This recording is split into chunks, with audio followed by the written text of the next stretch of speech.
Elton John. So he brings the piano. So in every big city has his own piano, and the guy who is looking for it and taking care, making sure it's Like good. a Steinway piano. No, he has Yamaha. Okay. He's endorser, Yamaha endorser. So the guy brought the piano, tuned everything, put it. This is how he likes. Then the monitor guy comes, puts everything. This is how he likes. And I'm asking, who's gonna be front of house engineer? He says, and we had all the conversations about it for about 2 months. All these discussions and everything. Where was And this, in Hollywood? Okay. yeah, and his guy says, according to all your discussions and everything, you're gonna be this guy. And you're like, oh. Okay, that's it. So I sound checked everything for the monitor guy, so played the piano, checked the mic, and he did the same for me for front of house. And he told me, you're checking the mic pretty loud, but he's gonna be louder. 'Cause I understand, but I didn't know that he's gonna be that much louder. Why is he a booming voice? He's powerful as Really? elephant. I know he's crazy. As And- an elephant. And the interesting thing that these guys like Elton John or Stevie Wonder, they have their vocals is very stable. They have they have certain space in the whole mix, and they're there, like I don't know, like a truck. He's there. That's it. And that's cool. So These did you pull the people- performance off? Pull what you Like, mean? did you execute on your job that night? Yeah, everything was great. The only thing that the guy from him was he was standing next to me and saying, oh, now he's gonna be probably playing with his legs and everything, so be ready for that. That's gonna be fun. So he was like giving me heads up what's gonna happen next, so I know what to do. But it was pretty cool. And is this like as soon as you got out to LA? When did this happen? That happened maybe like in 3 years or something like that. Armand, are we good to go? Good to Okay. go. 3, 2, 1, bang, double clap, sync the audio, sync the video.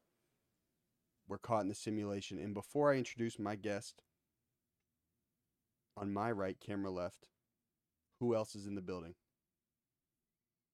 Yo, it's good. It's Luke Jarvis, writer, producer for Golden Deer Extraordinaire.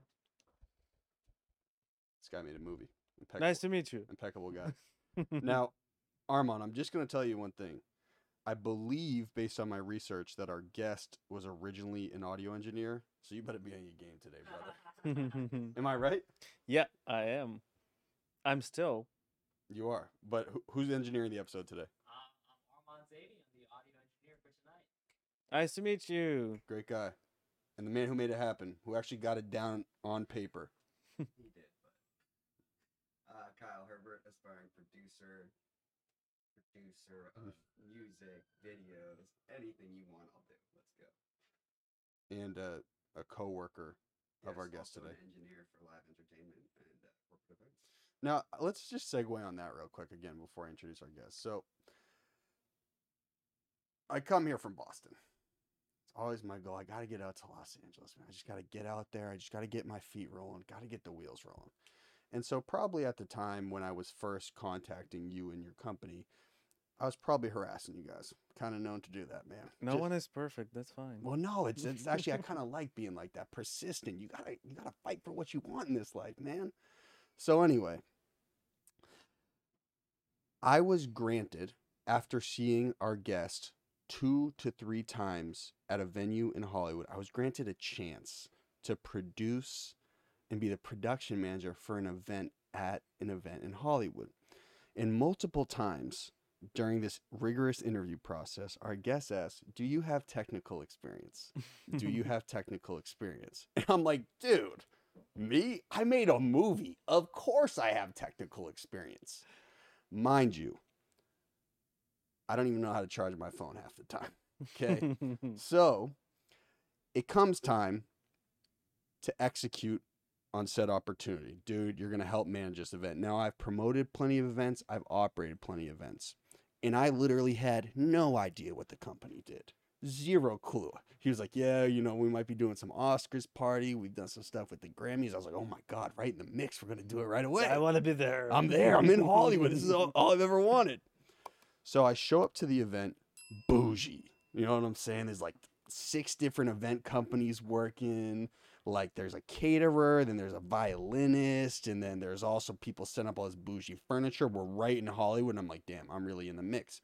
I go downstairs. I'm saying like, hey, so what's the event tonight? They're like, oh, it's actually like a Kevin Hart party. It's like a Kevin Hart sponsored party. I'm like, big break. This is how it works in Hollywood, man. You get your break, you execute on your opportunity, you're huge. So I don't see anyone I know. First person I see is Kyle.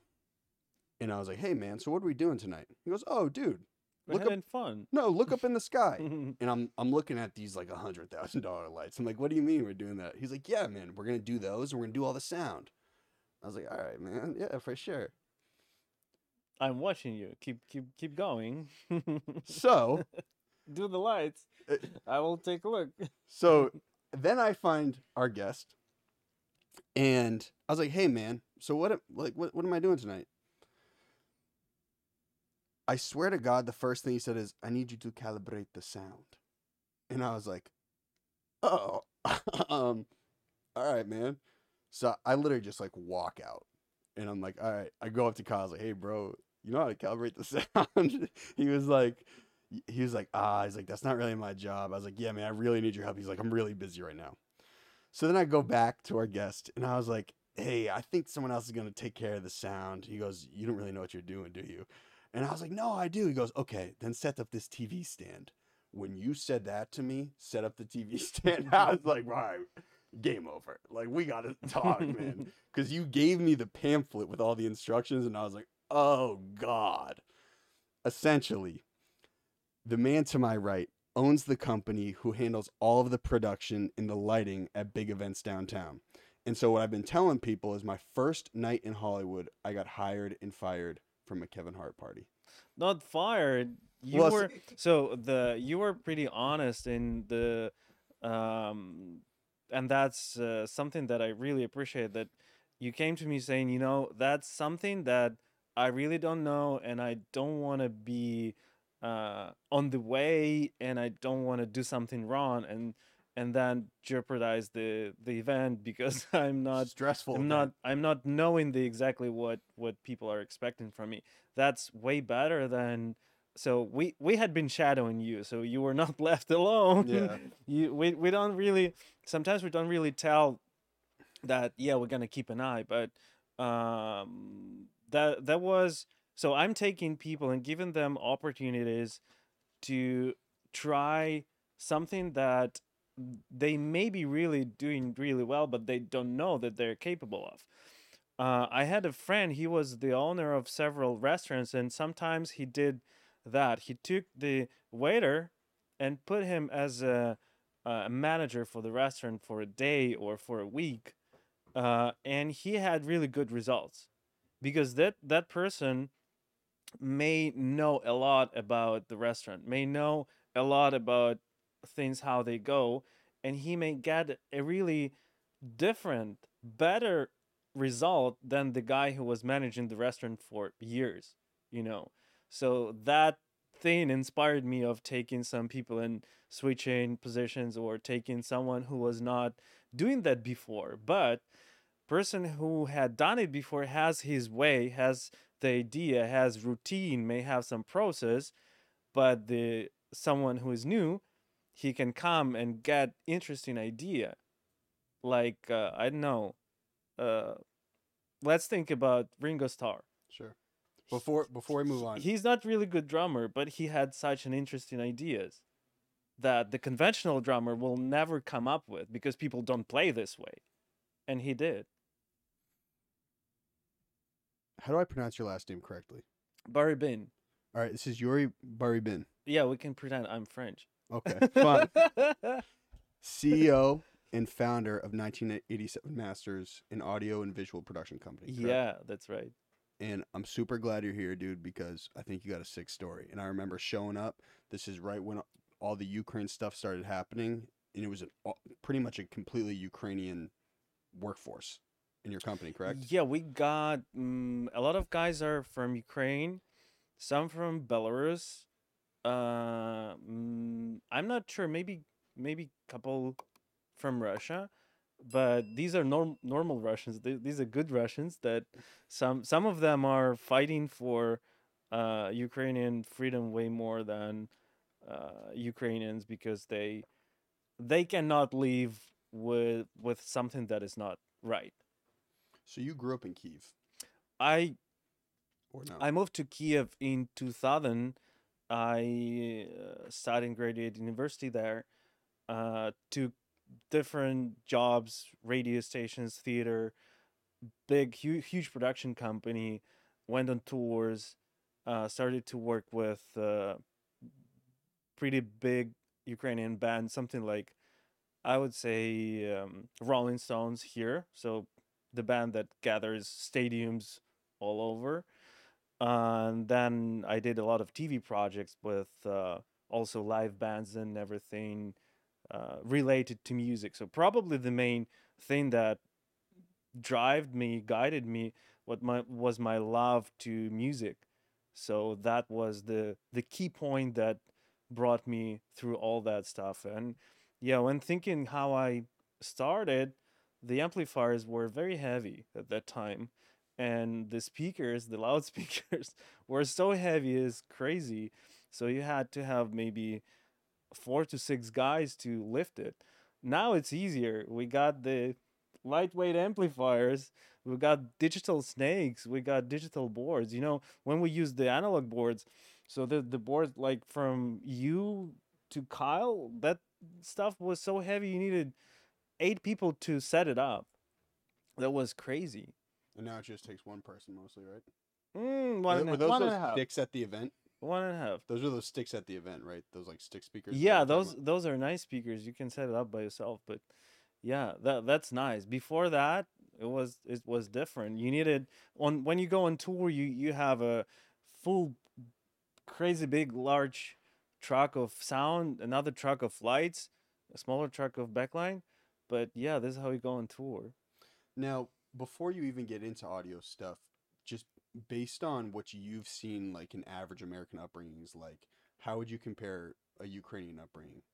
Like, were you in a suburb? Were you in the country? Like, So I lived in probably kind of in a southern city, probably like Boston size. We had universities there, so it's pretty not a village or something like that. And we had really good musicians there, and some of them inspired me and showed me what different music is. And I was lucky to learn from them how to play guitar, how to play bass, then started to learn keyboards, drums, and everything. And then we started to where we learned all that, we started to exchange instruments to give the idea how to play in the band. When you playing in the band, it's good to know how the specifics of the someone next to you how to play the other instrument. So then you're starting to communicate way better. So it was a cool thing to know. And when I was learning, I was standing. It was a small room, maybe something like this, all full of keyboards and everything. And I've been playing bass, and the mixer was right in front of me. So the guys were like, "Can you bring this up and bring this down?" Okay, so I started to learn that mixer. I was maybe about 15. 15. So yeah, I started to learn that mixer playing bass. Okay, now I know what that does. Okay, here you go. And then one band asked me, "Can we gonna go on the festival? Can you mix us?" Yeah, I know the board. I have an idea. Okay, let's go. Uh, and I went there. It was like older guys who knew what they're doing, but it sounded like shit. All the festival sounded like shit. I don't know. I was lucky that musicians who I was working with were really good, or I had some. So I didn't know exactly what to do, but I had some intuition, some feelings, right? So I saw the board. Okay, that's my drums, bass, guitars, vocals, everything. I had horn sections, so pretty good setup. I started to mix it, and it started to sound way better than it was sounding before. So these guys who were, what the heck is this kid doing? Was sitting and looking, what am I doing there? It started to sound good, and there I had a feeling that even if I didn't have enough knowledge and practice to do it good in the right way, I had the idea how it's supposed to sound. So I had that something like taste, right? When you do something and you know how the good stuff's supposed to look like or supposed to sound like, you have this feeling, and then you're just guessing how. Oh, okay, this works, this not. Next time you know how to do it. You had that experience, so that first time showed me that yeah, I'm capable of it. So I started to learn to get knowledge, to read books, and so on and so on and so on. So next time I was more ready. But you're getting more experience every year, even when you mixed multiple bands and all that stuff. You're still getting more every day. Were your parents musicians, or like, is this a genetic trait you think? My dad is musician, and he has uh he he he haven't done the career of musician, but he has education. He was always in that creative mood and showing me a lot of music. He's opera singer. Really? So yeah, that he's Do you have a voice too? pretty academic. Can you sing? I think I do, but I'm a little more in a different field, not that academic. But knowing the all the peculiarities of all these classical jazz and all other stuff, because he could explain me really in details how the voice works, that helps you to mix it well. And what was his profession? Oh, he's people who are looking for all the meters and all the I don't know how you call it in English, but that's something. All the tools that have meters, they supposed to have they supposed to have like calibration. So he was in charge of all these calibration processes at the big factory. So it seems like there's some crossover with like your engineering ability with what he was doing Yeah, for work. maybe some understanding. Yeah. When you say meters, you mean like there's like a red needle, and essentially you have to make Yeah, sure that's yeah, in balance. yeah, all that stuff. But some of them are could be weights, some of them could be pressure, some of them could be depending what. So he's a mechanical guy as well. Yeah, I think something like that. So I think it Could kind of be. makes sense what you're doing now genetically. What did your mom do? Oh, she's an accountant, and I think you were born for this life, man. but I don't like numbers. That's a little crazy. I have to deal with it. Yeah, as a business person, and here in US, you probably cannot be just creative. You have to be a business person, or you have to hire a manager to do your numbers. But at least to understand the numbers, yeah, you can have the bookkeeper who will do all the leg work day to day. But in general, you have to understand how profitable something that you are doing is. So you're growing up in Ukraine. You have this initial experience at 15. What's the state of Ukraine at this time?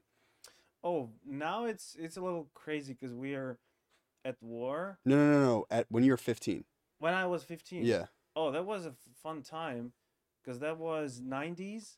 It was pretty hard because we were switching from Soviet economy to new um, way of relationships between almost everyone in the country, because people started to open their small businesses. Some people started to convert the old Soviet kind of a state-owned businesses into private. So that was a lot of stuff, and you cannot do it that in one day. So, and you also need people who have experience, and we didn't have, so we had to learn our own experience how to do that. And a lot of political stuff was happening because we didn't want to be Soviet Union anymore, and we wanted to be independent country, and we had to build it from scratch. For US, it's easy. Uh, 90s were great years, 80s, 90s, right? But for us, someone like I don't know, Bill Clinton was was an amazing person who was running such a nice country with with a lot of things that were happening at that time. For us, it was new country, completely new things that we had to build, learn, and sometimes it was hard because people haven't got paychecks for half a year or something like that. That was pretty crazy. So, like, when you say the country had to adopt new things, is it new technologies? And, like, how does this actually affect your day to day Um, when you're 15? that so I started to understand that my parents are trying to earn as much money as they could just to feed the family, right? So that was hard because you have several factories in the city. Some of them are working, some of them are switching to another way of working, some of them are waiting for the some orders from abroad. So everything is very new, so you cannot tell how it's going to be.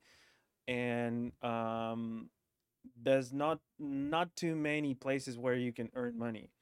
And I started to learn music.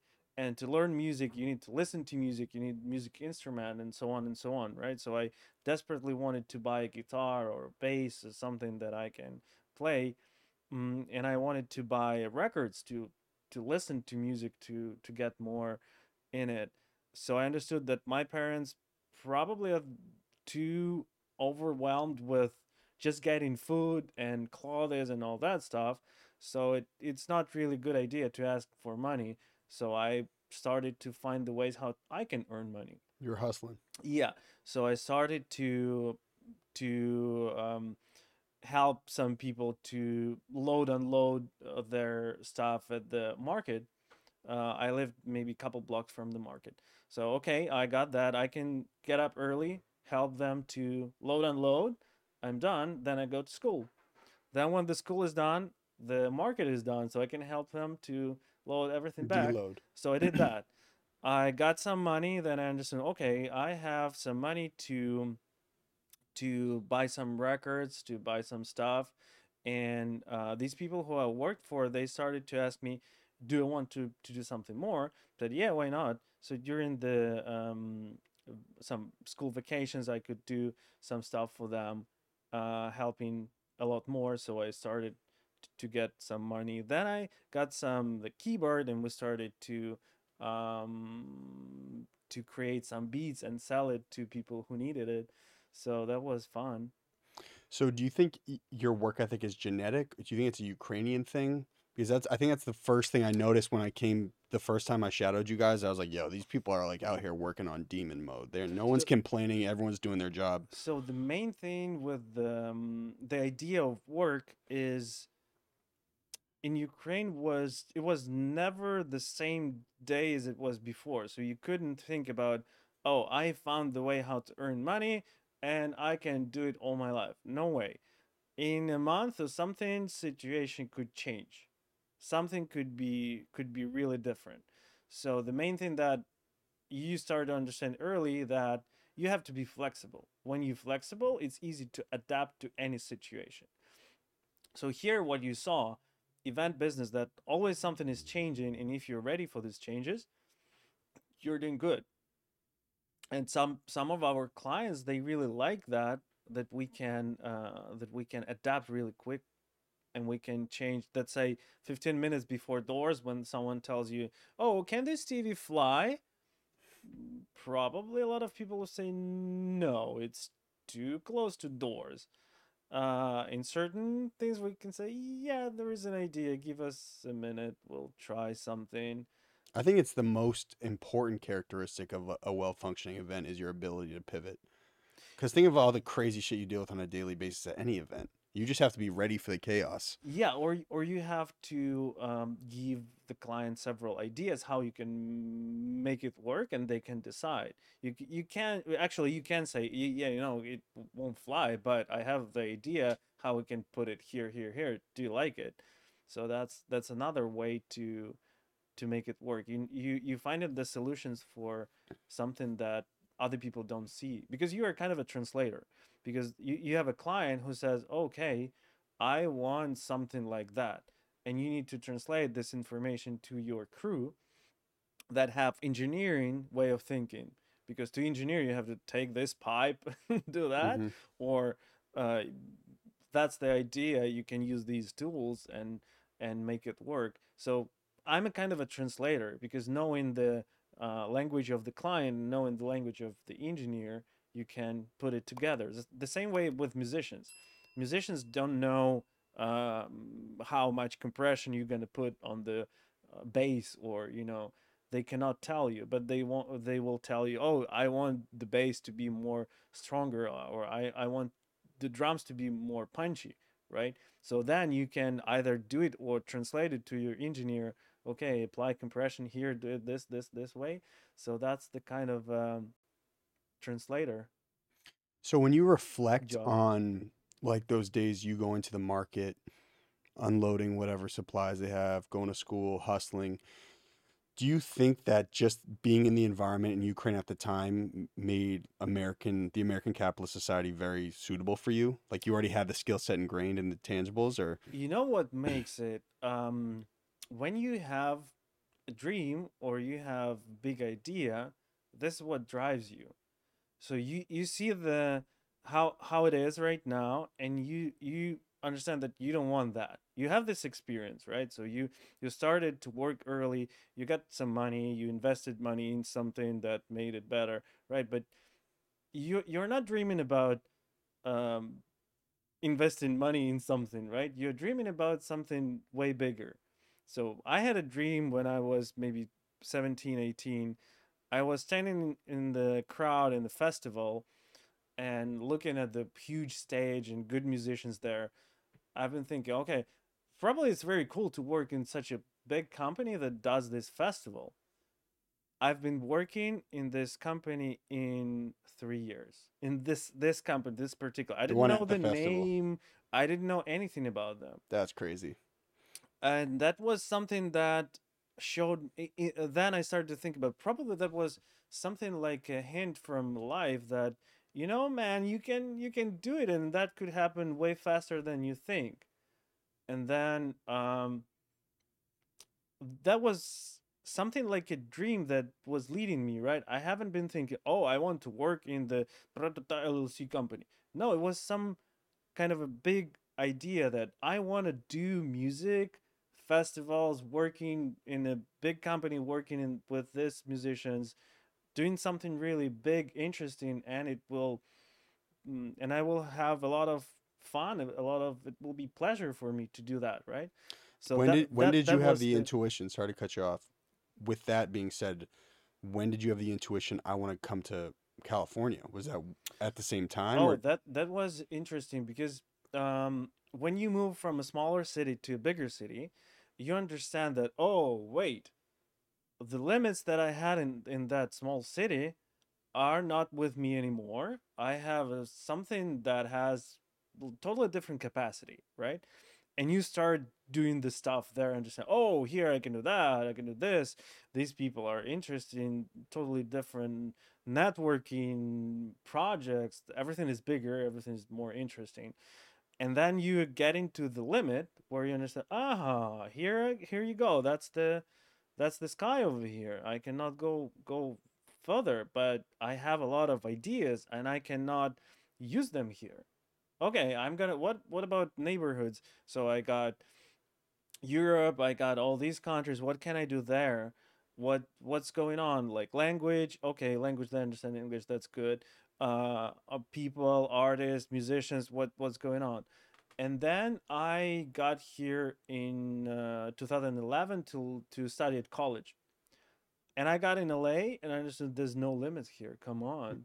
I started to talk to people, to get in different musicians, cinema, artists, business people. It was so interesting, and I couldn't understand where the limit is. There is no there limit isn't? here. It's yeah, that's been the most refreshing thing for me about being out here is just like the concentration of driven people.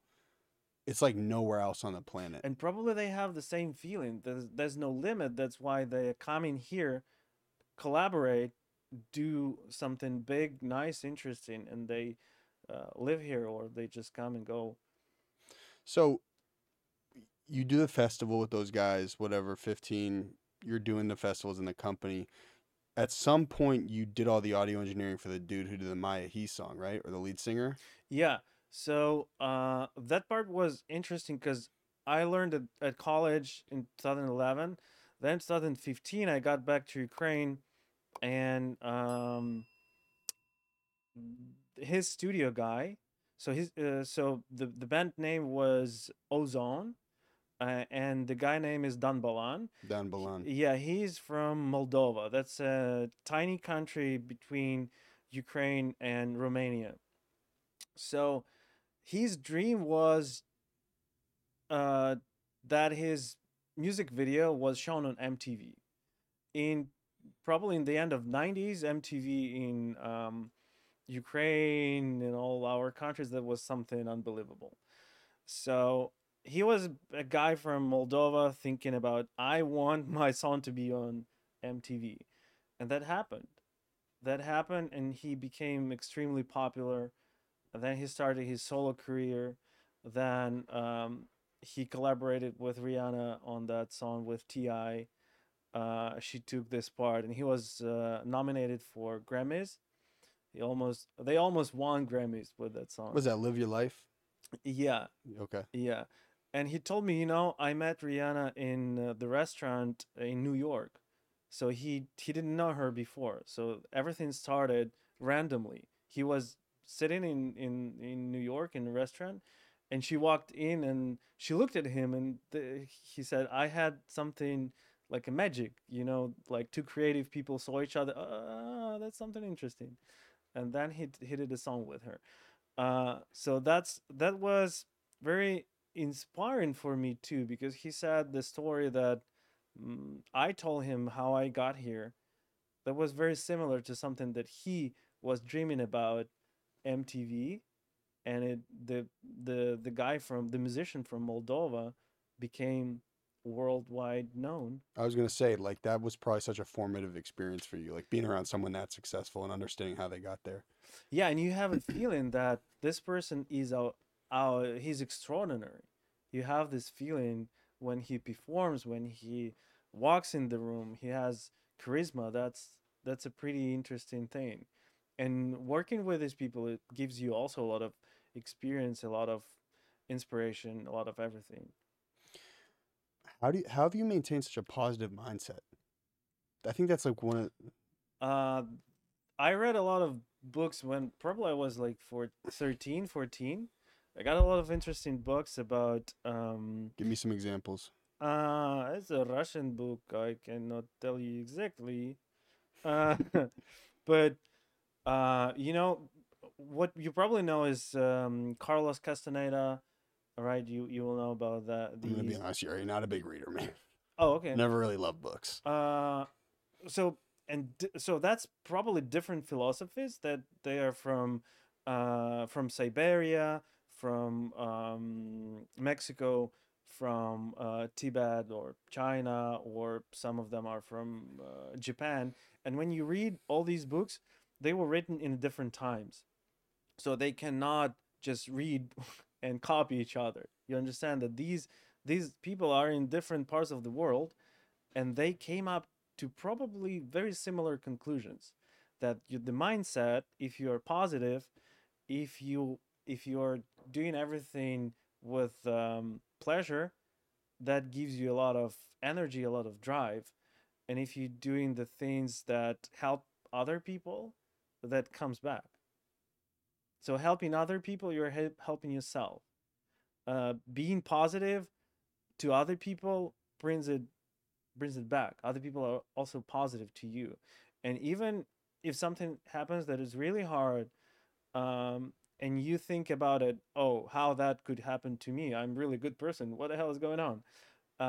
If you think about it as an experience that you have to just experience of that day, tomorrow is going to be a different day. So this experience that happened today, you learn from it. Okay, that has situation happened. It was not really good. Okay, I can analyze it. Probably this could be wrong. I could be a little better in this. And tomorrow, if that happened, I will do this, and this, and it's gonna be better. So thanks for this experience. Let's move on. That probably gives me the idea of positive thinking. How long did it take you to develop that, though? Did it take work? Probably because I was pretty young, so it was easy for me to form that kind of Structure, formulas yeah. and structure.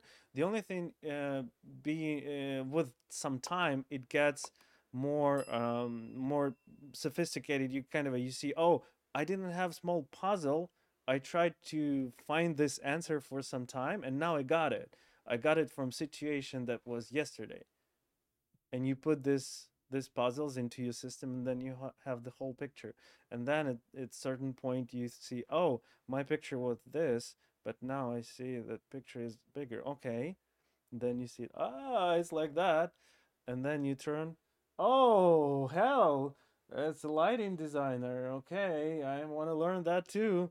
And here's video engineer. Okay, that's so interesting. And and then you're becoming more um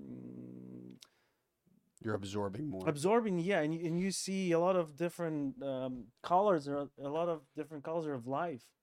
How have you, in such a technical field, how have you always maintained curiosity? I feel like tech stuff's often so black and white. If you have good teachers, you need to find a good teachers. I had learned physics for several years, and if I had a bad teacher, it's really hard to understand, because it's just some words that okay, I know what this word means, what this, but when they are together, doesn't make any sense. If you have a good teacher, they teach you how these processes are working in life, especially when it's physics. When the good teacher, he's gonna explain you everything, you will understand. So I had such a teacher. She explained me physics in 3 days. Really? Yeah, she was a great teacher. uh and so these people, I think, just because I had a good teachers. Okay. So 2015, you go back to Ukraine. You're working with that guy, and then when do you shift back over here and start the company? So I went back there in 2012, and then in 2015 I got back here, because we had revolution in Ukraine in 2014. That was pretty crazy, because Can you explain that for people who might not know? oh, that was so we got a president who didn't we didn't want. And that was the election was totally fucked up, because it was not done right. Does that do with the gray hair? Um, In all these Ukraine telecasts, they'll have Zelensky, and then they'll have the ex-president and a bunch of them. so that guy was before Zelensky, but another guy was Okay, before that guy, understood. and he was so no one wanted him. So Ukrainians are such an interesting nation. When they don't like something, as probably that's similar to Americans, they go on the street and say, "We don't want that." It's And definitely that, the same with yeah, Americans. and if they are not heard, be, they will keep going. They will keep demanding that the elections were not done right. That we don't want this president, because that's bad for country economy, bad for political situation. We don't want to. We want to be closer to Europe. We want to get better relationships. Uh, so probably that made Ukrainians very strong. But this in 2014, that was scary, because uh, on the main square it was huge fights. People got killed because the president didn't want to give up on his power. And finally, he packed his jet. I think it was 747s. It was a Big plane. huge plane. He was packing it for 3 days, and he tried to escape. He escaped with money, stuff, whatever he could take with him, and Russians took him with all that stuff. And where are you during this time? In Kiev, we all You were there. Yeah, we were there. We were very particular in what we wanted. We didn't want that government. We wanted a different one. We wanted the right elections. We wanted to be everything in a democratic way, and I think we got it. And so were you actively out there protesting in the streets as well? So yeah, I was there in 2014 and in 2004 as well. We had concerts all over Ukraine, helping people to understand this is something we have to fight. This is our freedom. This is our right to elect people who we want to be ruling the country, and we don't want to give this away. So that was the main idea. Now, what how was the nation divided at this time in 2014? Did a majority of people want the same systems you wanted? I saw people there, and they were from different society layers, business people, musicians, teachers, doctors. Everyone was there, and that was very people were very united. There were some people who had probably some um, probably some misunderstanding what's going on, and I might tell probably around 15 to 20% people that were kind of okay with the stuff that was happening, but majority of people didn't want that.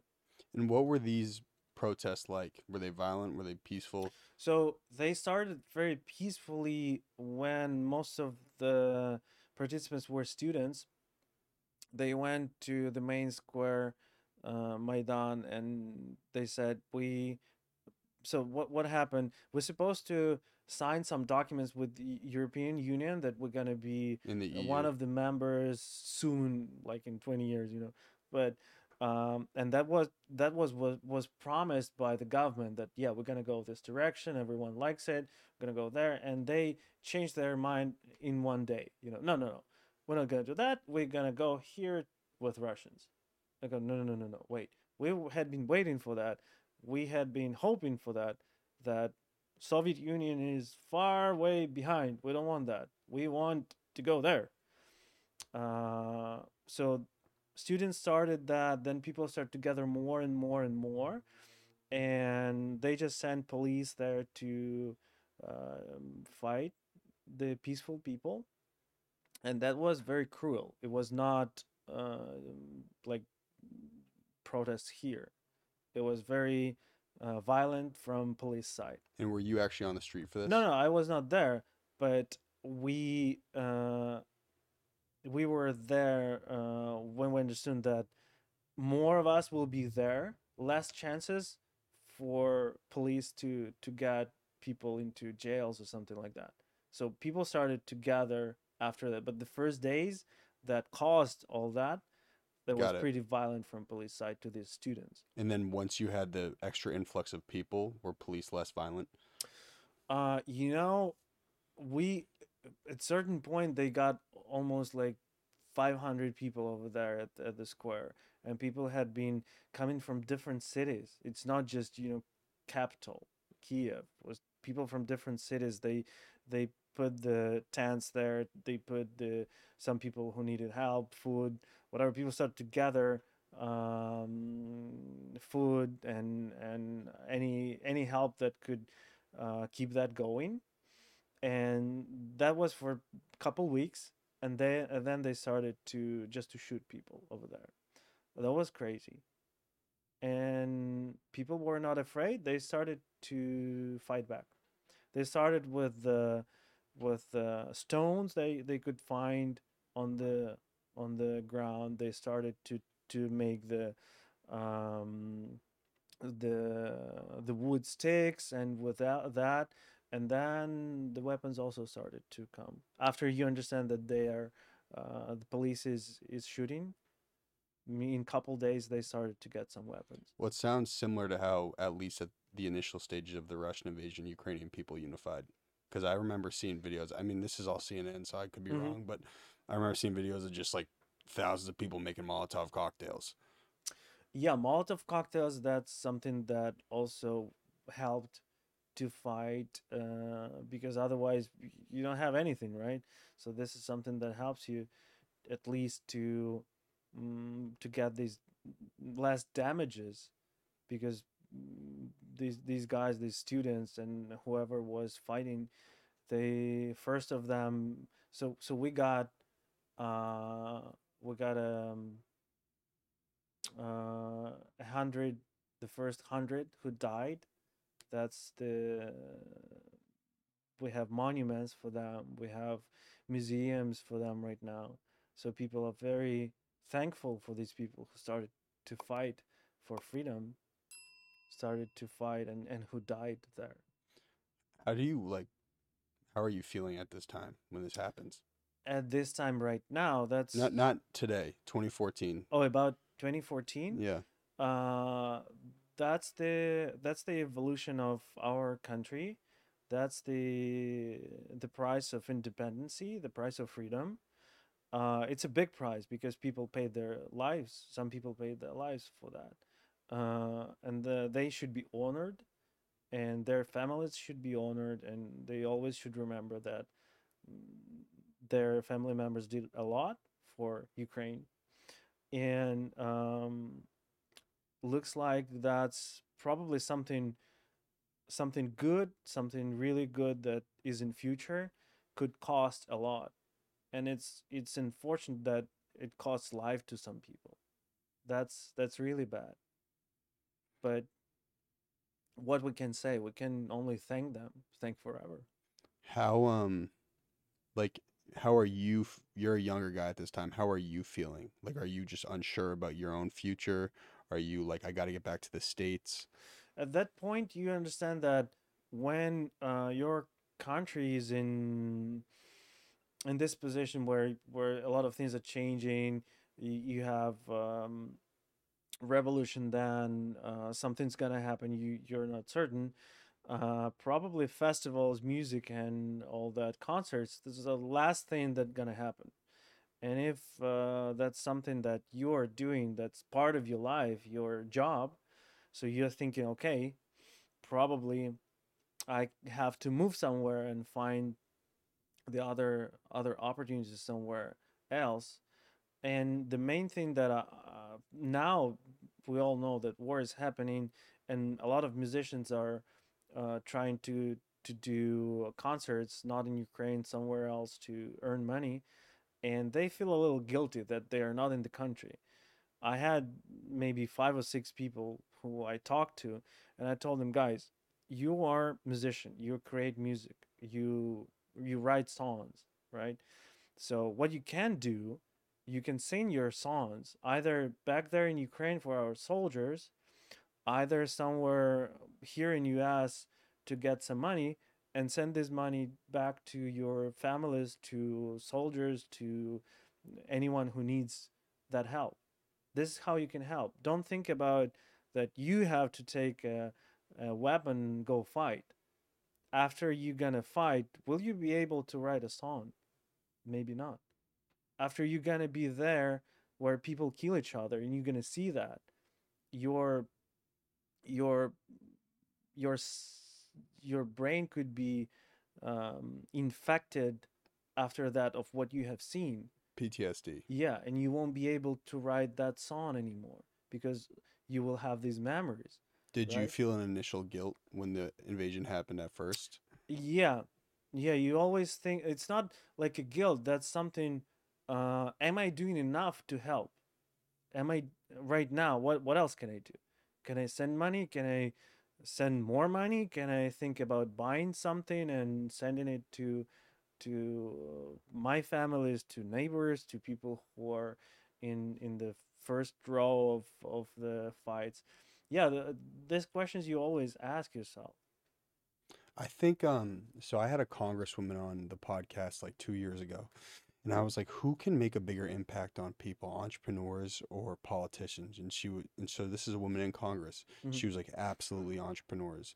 So do you feel like you're in like a particularly special place right now because like you're here running a business? You feel like an obligation to do the most to give back or So last week we finished the tour across US where we had 3 artists from Ukraine, Hardcase, Onuka, and Ivan Dorn.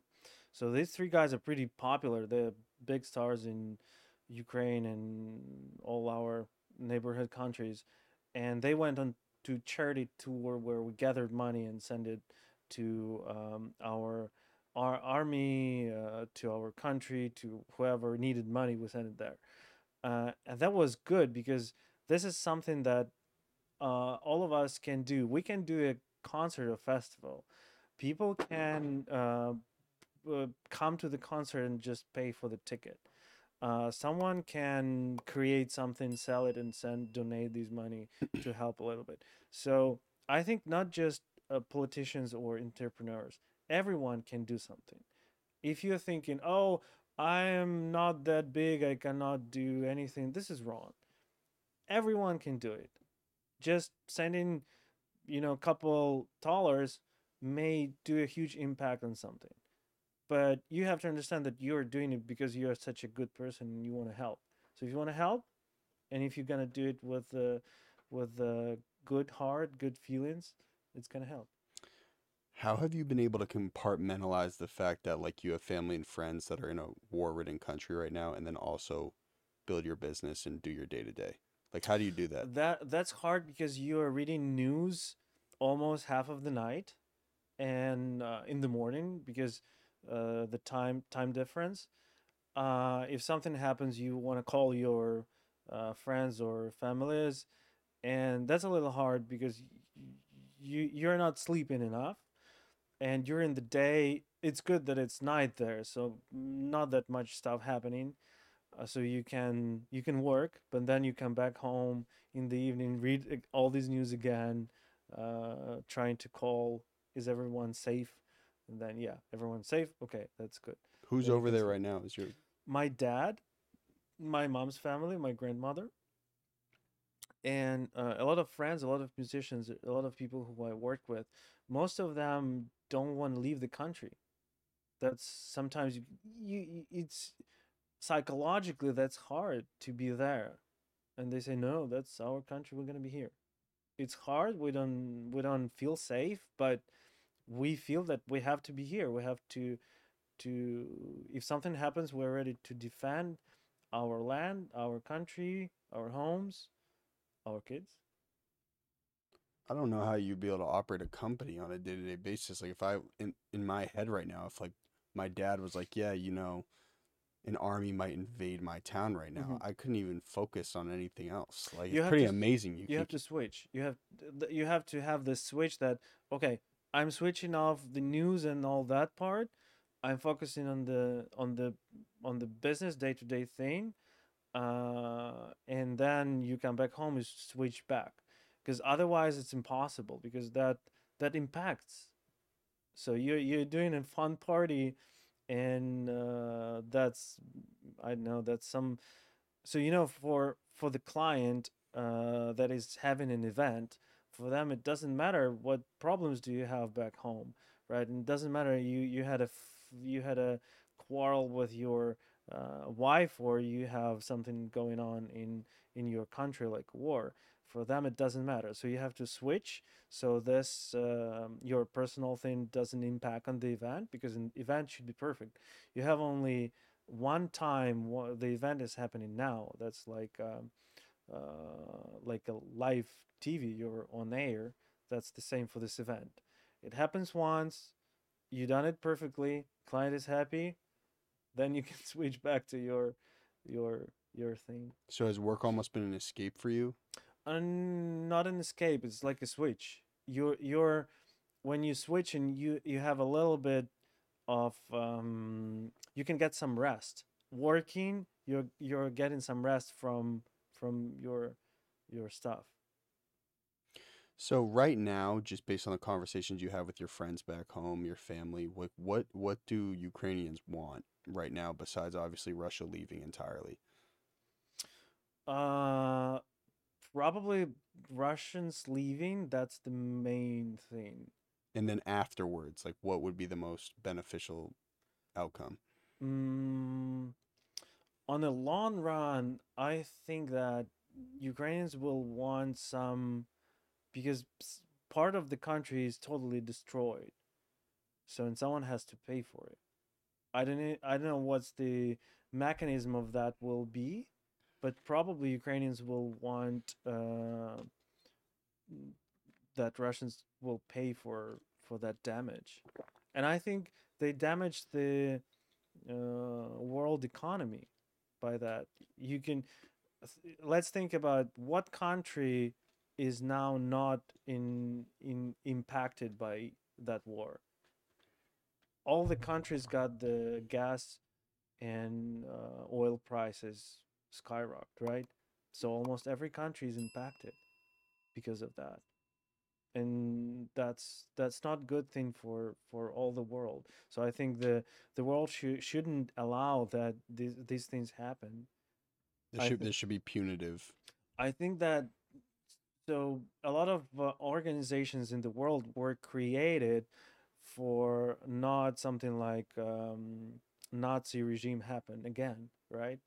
Because what happened in Germany in 1939 when the Second World War started, that was it was a crazy idea of one person, and he was able to convince other people that it's good, right? So organizations like NATO. yeah, they were made for that not happen again, and now what we see, it happens again. So the world have to think about how to change and to make it not happen ever again. What was it like? What was it like that when you got the call, like, okay, Russia's invading Ukraine? Like, what were you thinking? Were you in Los Angeles at the time? Yeah, I was here and I called everyone who I could reach, asking to leave, especially to leave Kiev. Uh, my wife's parents are in the western part, closer to Poland. I told them, guys, we have a big house over there. Just all of you go there. They said, oh, it's like 12 of us. Doesn't matter. Just take whatever you need to take and go there.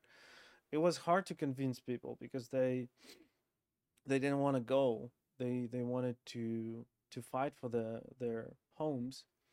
Some of them maybe in 3 weeks when it started to get a little bit easier, they went and they lived with my wife's parents for a couple months. But some of them, my dad, he didn't want to go anywhere. Said, I'm staying here. And you cannot do anything. You think, okay, how can I convince him? Um, and you know, you can find the words and bring the ideas and tell him how that could be bad or how you want to protect him. But if his decision is to stay at home and protect his home, you cannot do anything. And that's a little hard, yeah, because if you're in the country, you maybe can go there and see him in person, and maybe it's gonna work. And on the phone, it's a little different. How do you have levity in this situation? Like, how are you able to keep an even keel? Like, are you meditating right now, or? Yeah, meditation helps to bring certain things into balance, but probably something like patience that I inherited from my father. He's a very patient person. I don't know. My mother is crazy. Like, Hyper. yes, she's like, she lives in Italy for 22 years, and she's getting she's more um impulsive, interesting, talking a lot with emotions and everything. That's cool. That's sometimes it's like a performance. But my dad is very calm, so probably it's interesting marriage that that these people are getting along really good together. Uh, and he's very wise and calm, and a lot of patience. So probably I inherited that, and this helps to mellow all these things that could give you all this emotional instability. That helps to do that. But yeah, that's something probably I learned from him and inherited a little bit. Do you mind if I shift real quick just to talk about you building the business? Oh yeah, yeah, sure. Okay. So just so we can understand the timeline. So when you come back here in 2015, how do you get your foot in the door in Hollywood? So I met a friend. I got acquainted with him when I was in college in 11. I met a friend and he said, "I'm a lighting guy. You know a lot about sound and you're a sound engineer. Uh, why don't we make a company together?" And so okay, no problem. That's a good idea. And we started to think about it, what we can do, how it's possible to do. And there was the time when we were working on that together, and then I ended up working without him because he went a little bit in different direction. Certain things we couldn't get the unity in, but that's normal. That's fine. I helped him. He helped me. So and then I opened my own company, but And what are you doing at the time? Just events in Hollywood? yeah, there was events and mostly so we tried to understand what, because events are different. Some of them are private events, some of them are club events, some are corporate, right? And some of them are music. So I like music most of all because that's something that I always wanted to do. But here it's not that easy just to go to, I don't know, Billie Eilish and say, "Oh, I'm gonna be a sound engineer." No, it doesn't work like that. So some of the things you start to do, and our way was doing a lot of corporate stuff, and some of the corporate people invite guests, invite musicians, and hear how you can get into music world as well. And then What was the first big client? Did you say you were doing something with Nickelodeon at one point? yeah, so probably yeah, Nickelodeon one of the biggest corporate things, and we did presentations for them. That was really interesting because they presented their new stuff, what's kind of like a sneak peek of the future seasons and everything for their big clients. That was interesting to be a part of it because you're learning how these big executives are talking to each other. That's also very interesting. Yeah, you're doing some like video engineering or all that audio presentation part, but you have that privilege to be in the room with big executives. That's interesting to learn. When you're grinding though, how did you land that initial client?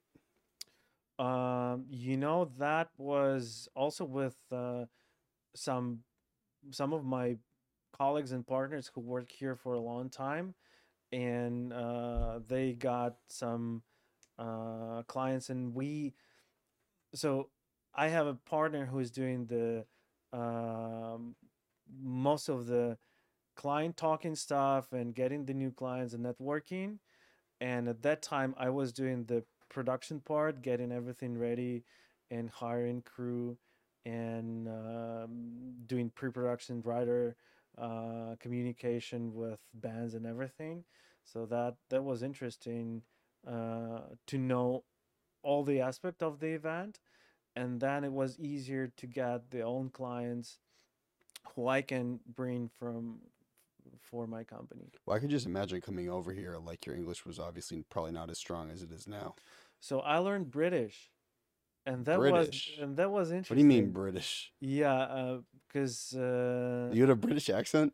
I had, not anymore. That's hilarious. Yeah, Really? yeah, it was absolutely lovely.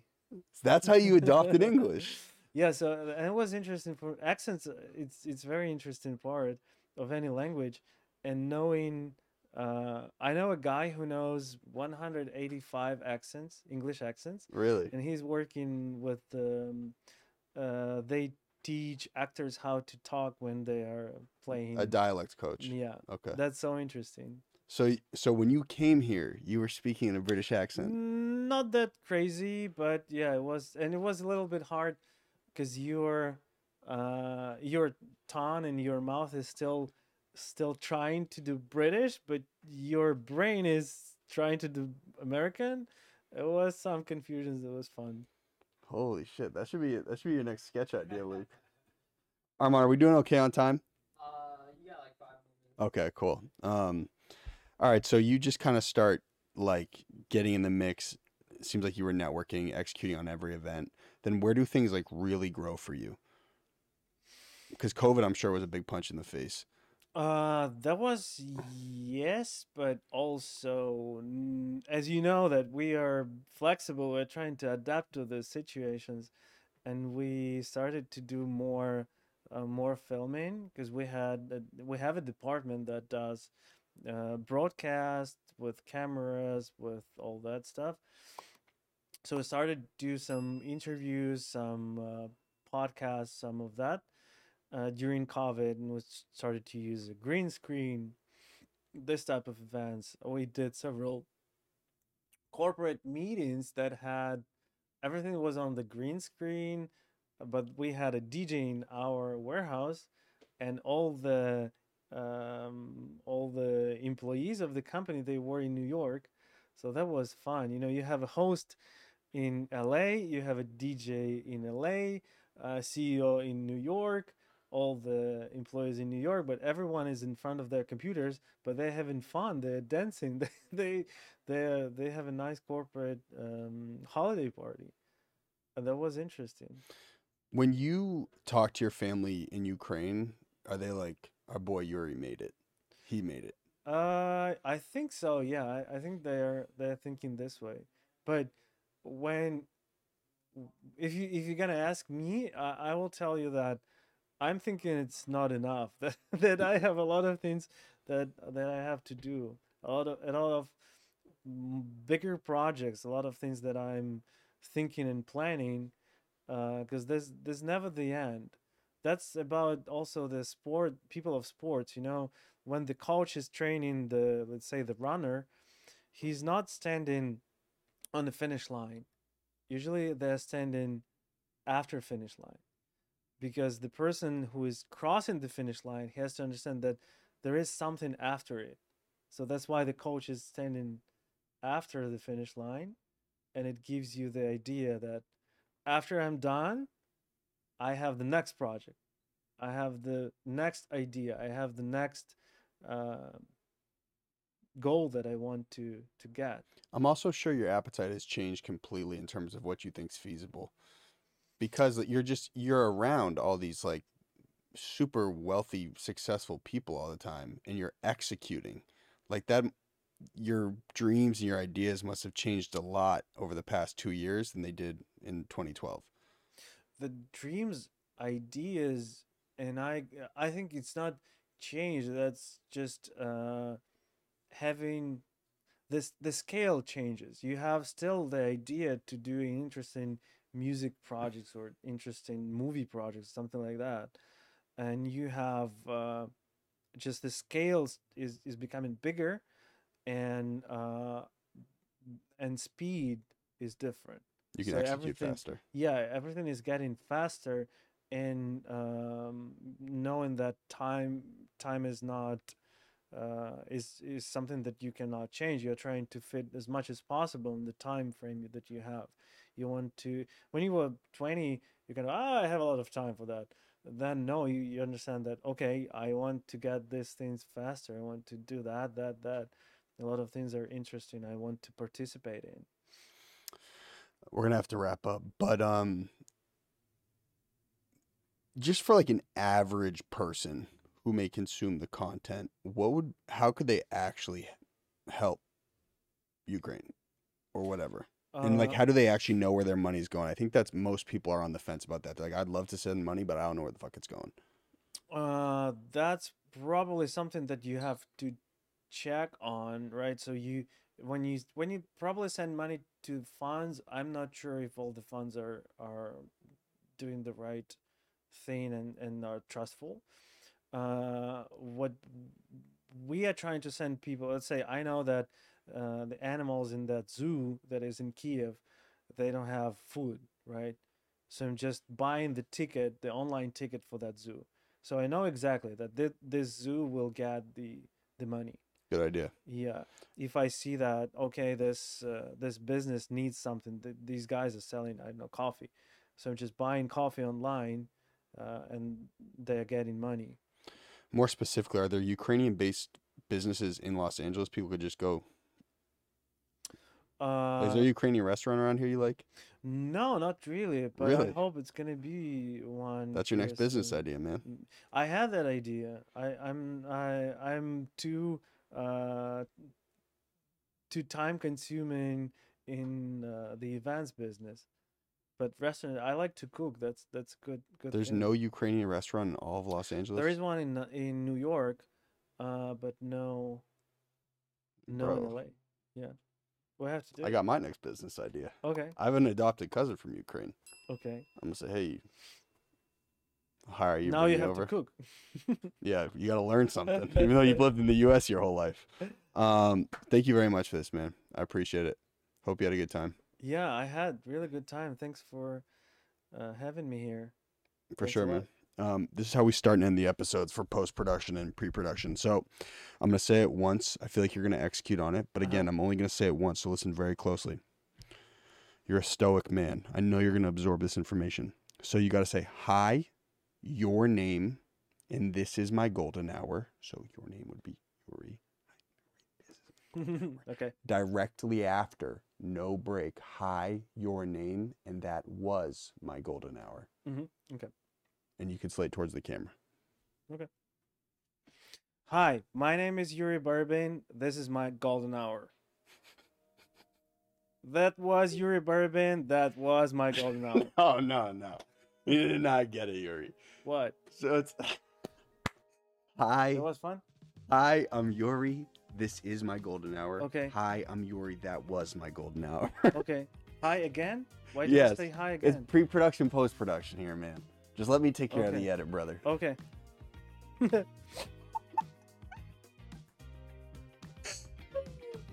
Is he Ukrainian comedian, no? Here we go. Hi, this is Yurii Barybin. I am, right? I had to say I am. Hi, I'm Yurii. Yep. I'm Yurii. Okay. That's the hardest part. Hi, I'm Yurii Barybin. This is my golden hour. Hi, I'm Yurii Barybin. That was my golden hour. Well executed, man. Thank you. Thank you. You got it, man.